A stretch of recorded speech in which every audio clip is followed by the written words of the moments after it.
हाय सांग माने नमस्कार। चलतु आज आम बनवा चिली मशरूम रेसिपी। से देखो ये मुझे 200 ग्राम मशरूम को भल भाव क्लीन कर धोई नहीं।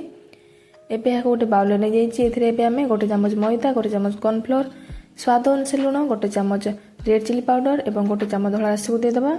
या भल भाव गोली नवा। राशि ये ऑप्शनल अच्छी आपण पाखे जब एवेलेबल अच्छे तार दिंतु ना स्किप करेंगे। एबे चलतु ये सब को भल भाव गोल सारापर या फ्राए करवा। से देखो गैस कड़ी को बसई ना और ये तेल को आड करदे। तेल भल भाव गरम हो गलापर गोटे गोटे कर सब मशरूम को आड करना और यहाँ फ्राए करना।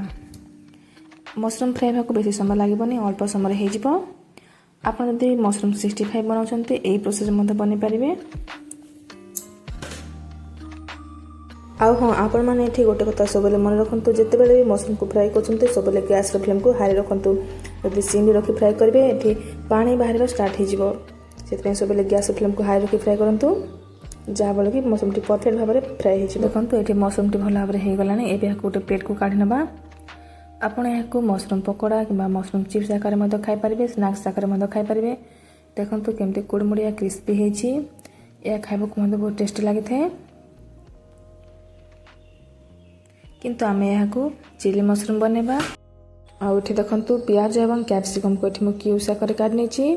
आउ कि धनिया पत्र को चुना चुना कर काट नहीं। अदा रसुण को चुना चुना कर काट नहीं। एबे चलतु गैस ऑन कर कड़े को बसई ना। आम जो ये कड़े मशरूम फ्राए करते से एक्सट्रा गुड़ा मुझे काट नहीं। गोटे 2 चामच तेल को रखी एबे तेल गरम हो गलापर ये जो काटी रखी अदा रसुण को आड करना और यहाँ भल भाव भाजी ना।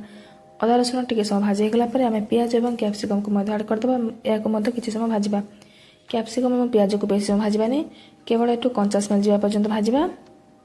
पियाज और कैप्सिकम टी भाजी गलापर ये आम गोटे चामच टमाटो सॉस, गोटे चामच टमाटो केचप और गोटे चामच चिली सॉस, 2 चामच सोया सॉस और गोटे चामच भिनेगार को दे भल भाव गोली नवा। सॉस गुड़ा को आड कर सारापर यहाँ बेस समय फुटेबार ना। ये आम जो कॉर्नफ्लोर और मैदार घोल को आड करदे। ये देखो मुझे गोटे चामच कॉर्नफ्लोर और गोटे चामच मैदा को दे या भल बनई गोटे पतला घोल। देखो ये आड करना और यहाँ गोल नवा। कॉर्नफ्लोर और मैदार घोल आड करने यह मोटा हो जाए। से आप ग्रेवी वाला मशरूम चिली बनवाक चाहते एवं पानी को आड करेंगे। किंतु मुझे सुखा वाला बनाऊँ से गोटे 2 चामच पानी को आड कर बेस सागे सागे मो मशरूम को आड करनी। एवं चलते भल भाव गोली ना और जो काट रखी धनिया पत्र और गोटे चामच गोलमरिच गुंड को आड करदे। या भल भाव गोली ना। देखो ये रेडी होगा आमर चिली मशरूम। एवं चलतु या गोटे प्लेट को काढ़ ना और गरमा गरम सर्व करवा। आपण मैंने थे घरे बना निश्चय ट्राए करूँ और खातु। केमती लगे मत कमेंट माध्यम जनातु और मोर रेसिपी भल लगी मो चैनल को लाइक सब्सक्राइब शेयर कर दिंतु। जय जगन्नाथ।